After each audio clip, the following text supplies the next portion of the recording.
जय हिंद दोस्तों, आप सभी का बहुत बहुत स्वागत है आपके अपने YouTube चैनल विजय जीएसपर्ट फैमिली में। दोस्तों आज का जो हमारा लेक्चर होने वाला है वो होगा वर्ल्ड ज्योग्राफी पर। जैसा कि दोस्तों आप लोग जानते ही हैं, इस समय हमारा चल रहा है क्या, विश्व की नदियाँ, जिसमें से दोस्तों हमने एशिया की, क्लियर है, एशिया की जो भी मोस्ट इम्पॉर्टेंट नदियां थी उसके बारे में हम लोगों ने अच्छे से जाना और समझा था। दोस्तों आज हम जानेंगे यूरोप महाद्वीप की प्रमुख नदियों के बारे में। तो आज की चर्चा किस पे होगी दोस्तों?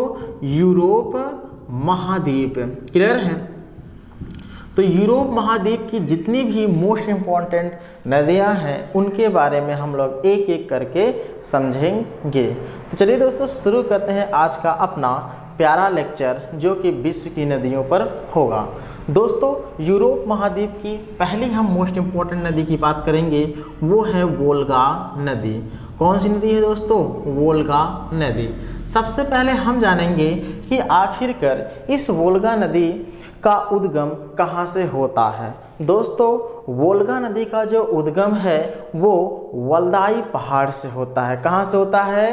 वल्दाई पहाड़ से वोल्गा नदी का उद्गम होता है। लिख देते हैं दोस्तों, कौन से पहाड़ से होता है?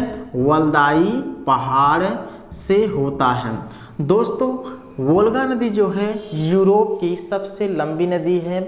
इस पॉइंट को बिल्कुल भी अपने दिमाग पे सेट कर लीजिएगा कि यूरोप की सबसे लंबी नदी का क्या नाम है, तो वो दोस्तों वोल्गा नदी है। क्लियर है, कोई दिक्कत नहीं होती है। दोस्तों इसमें एक पॉइंट और भी याद रखना है कि जैसे वोल्गा नदी का उद्गम वल्दाई पहाड़ से होता है, लेकिन ये अपने जल को कहाँ गिराती है? क्लियर है दोस्तों, वोल्गा नदी जो है अपने जल को कैस्पियन सागर में गिराती है। कहाँ गिराती है जल्दी से बताइएगा? कैस्पियन सागर में गिराते हैं। तो कैस्पियन सागर दोस्तों झील है। क्या है ये?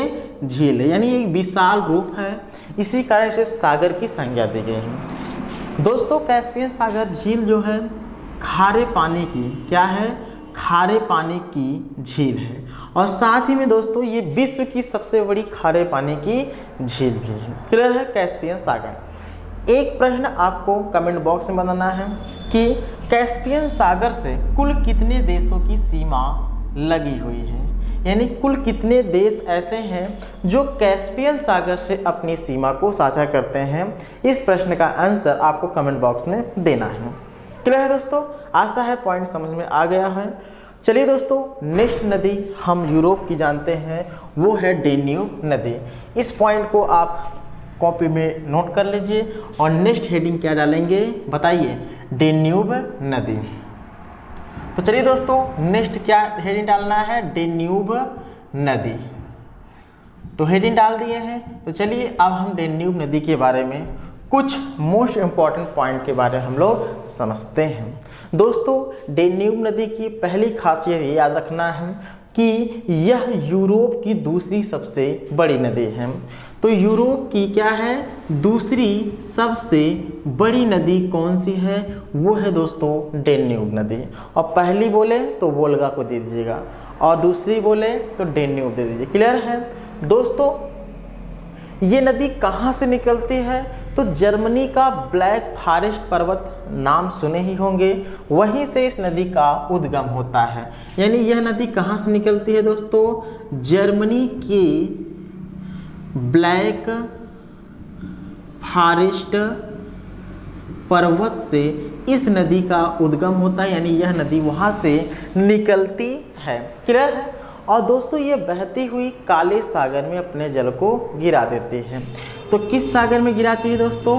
काले सागर में, यानी ब्लैक सी में गिरा देती है अपने जल को। क्लियर है।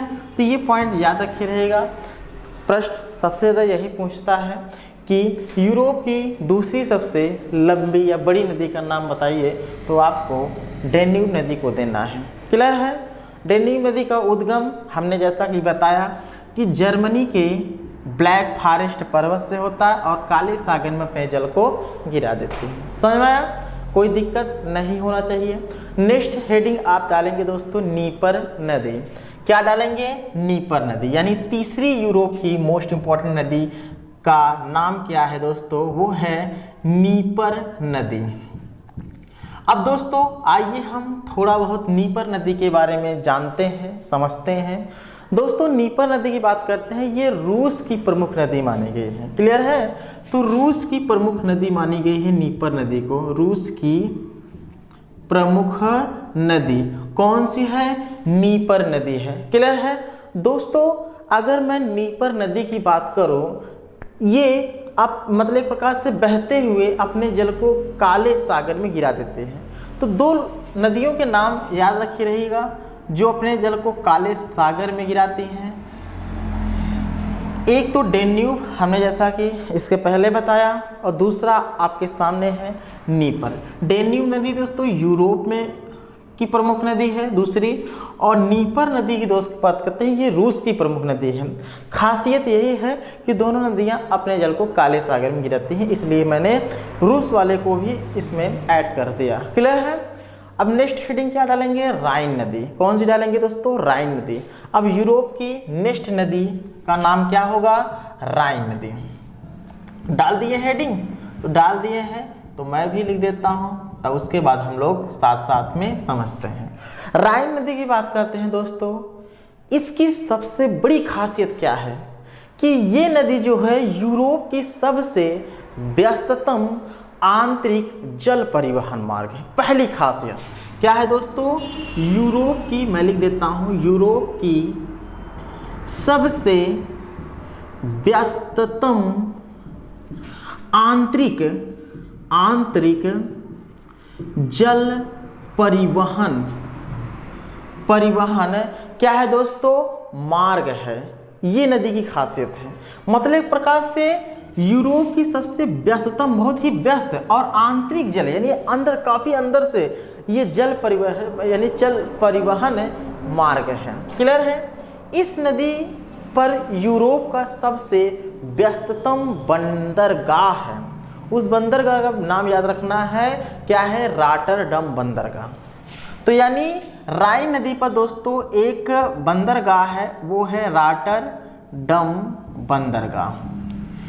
इसकी खासियत क्या है? ये बहुत ही व्यस्ततम यानी हमेशा व्यस्त रहता है, हमेशा इसमें आवागमन जहाज़ों का बना रहता है। इसी कारण इसे क्या बोलते हैं, जल्दी बताइएगा? यूरोप का सबसे व्यस्ततम बंदरगाह अर्थात रॉटरडम बंदरगाह की श्रेणी में रखा गया है। कोई दिक्कत? यहाँ तक तो अब आपको नहीं होना चाहिए। नेक्स्ट पॉइंट ये भी आपको याद रखना है जो कि मोस्ट इम्पॉर्टेंट है।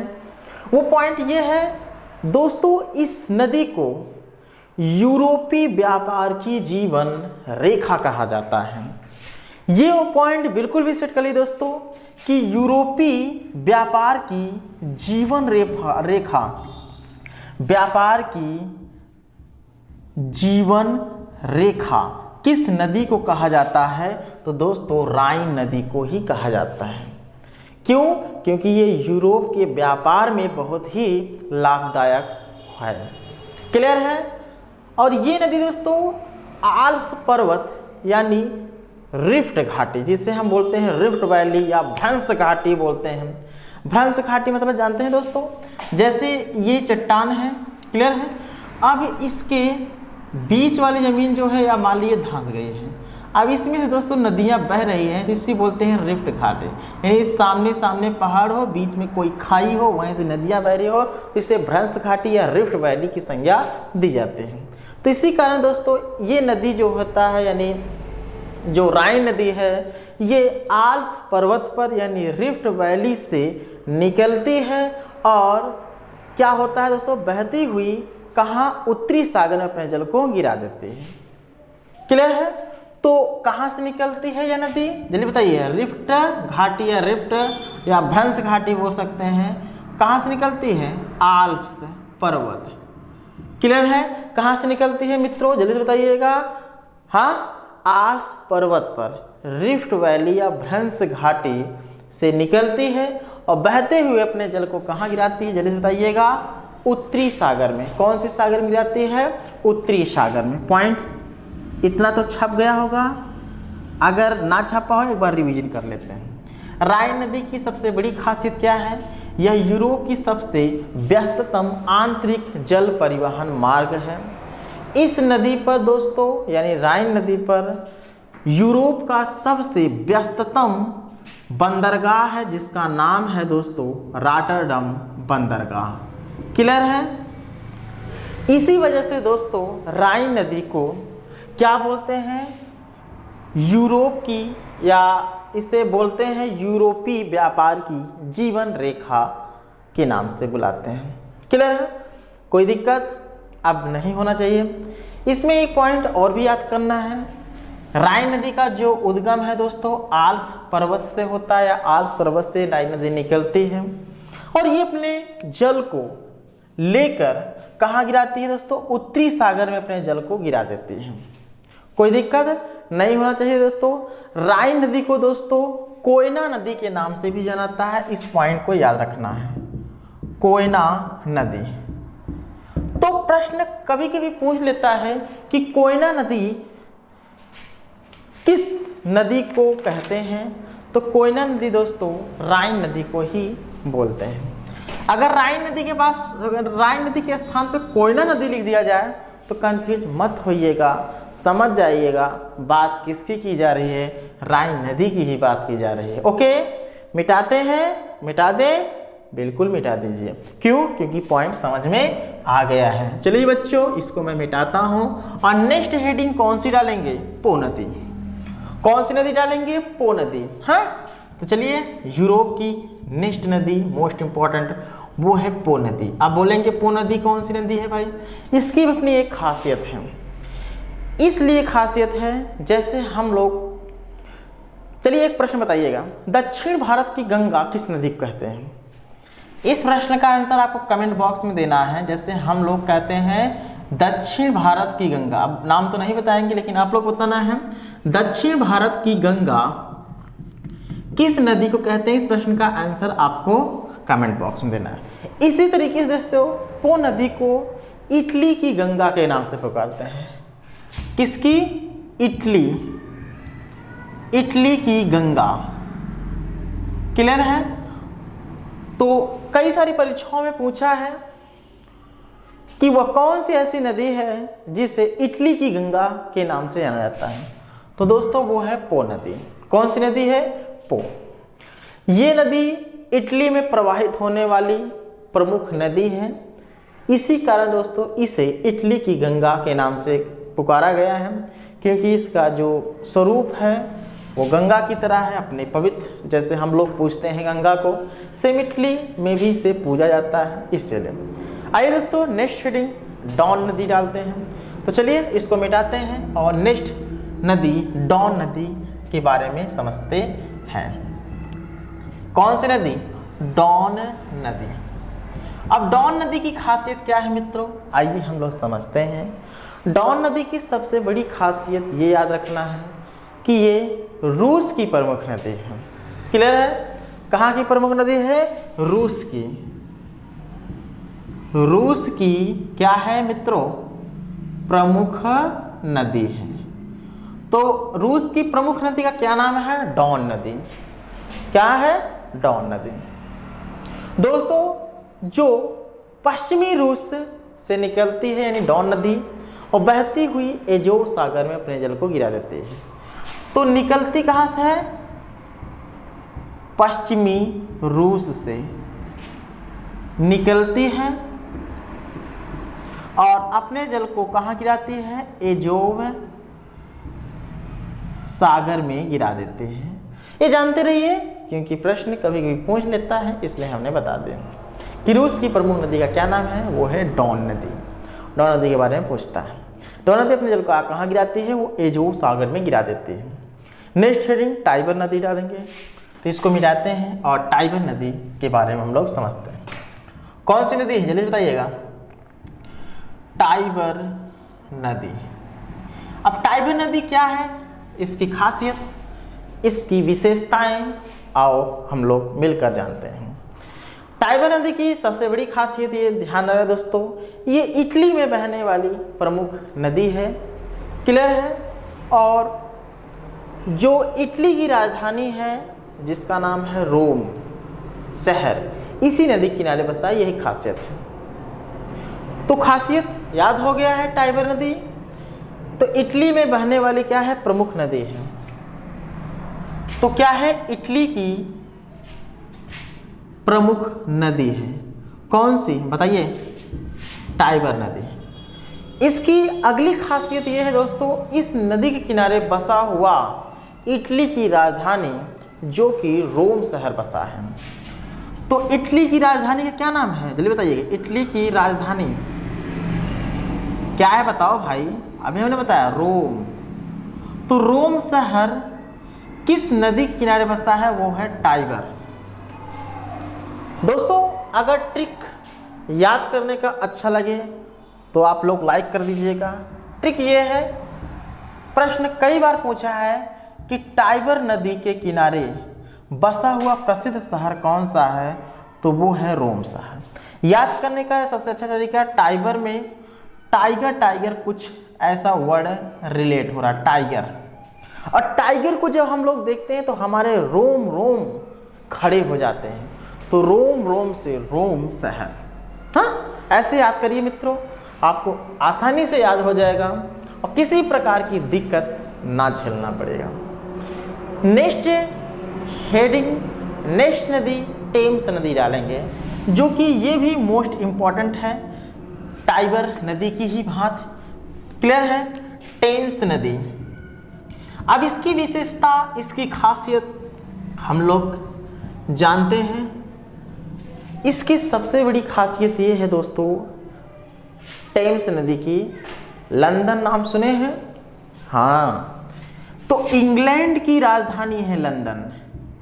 किसकी राजधानी है, इंग्लैंड की राजधानी का क्या नाम है, लंदन। लंदन देखा, पेरिस देखा और देखा जापान। क्लियर है, लेकिन अपने हिंदुस्तान की भांति कोई भी देश नहीं है। क्लियर है। तो इंग्लैंड की राजधानी क्या है, लंदन। तो लंदन शहर दोस्तों इसी नदी के किनारे बसा है। इसी नदी के किनारे दोस्तों कौन सा शहर बसा है, लंदन। तो यही सबसे बड़ी खासियत है कि टेम्स नदी के किनारे बसा हुआ प्रसिद्ध शहर का क्या नाम है, वो है, बताइए बताइए जल्दी से, लंदन। क्लियर है। तो लंदन, इंग्लैंड की राजधानी लंदन टेम्स नदी के किनारे बसा है। तो इस तरीके से दोस्तों हमने यूरोप महाद्वीप की जो भी मोस्ट इम्पॉर्टेंट नदियाँ थी उसके बारे में अच्छे से जाना और समझा।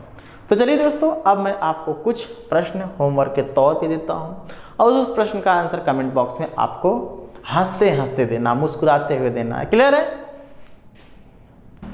तो चलिए दोस्तों, प्रश्न आ चुका है आप लोग का 5 क्वेश्चन। 5 क्वेश्चन कौन कौन से, आप लोग बढ़िया से सुनिए। पहला प्रश्न, एशिया की सबसे लंबी नदी का क्या नाम है। इस प्रश्न का आंसर कमेंट बॉक्स में देना है। महावेली गंगा किस देश की प्रमुख नदी है। वोल्गा नदी अपने जल को कहाँ गिराती है। इटली की गंगा किस नदी को कहते हैं और रोम शहर किस नदी के किनारे बसा है। तो इन 5 प्रश्नों का आंसर आपको कमेंट बॉक्स में देना है। क्लियर है। आशा है प्रश्न का आंसर जरूर से जरूर कमेंट बॉक्स में दीजिएगा। आता रहे तभी दीजिए, नहीं आता है तभी दीजिए दोस्तों, क्योंकि यही अगर आप प्रश्न का आंसर कमेंट बॉक्स में देते हैं तो हमारी भी मनोबल मजबूत होता है। क्लियर है। तो चलिए दोस्तों, अब आप के कमेंट का मुझे बेसब्री से इंतज़ार होगा। कल फिर मिलेंगे एक नए लेक्चर के साथ। आज के लिए बस इतना ही। जय हिंद, जय भारत।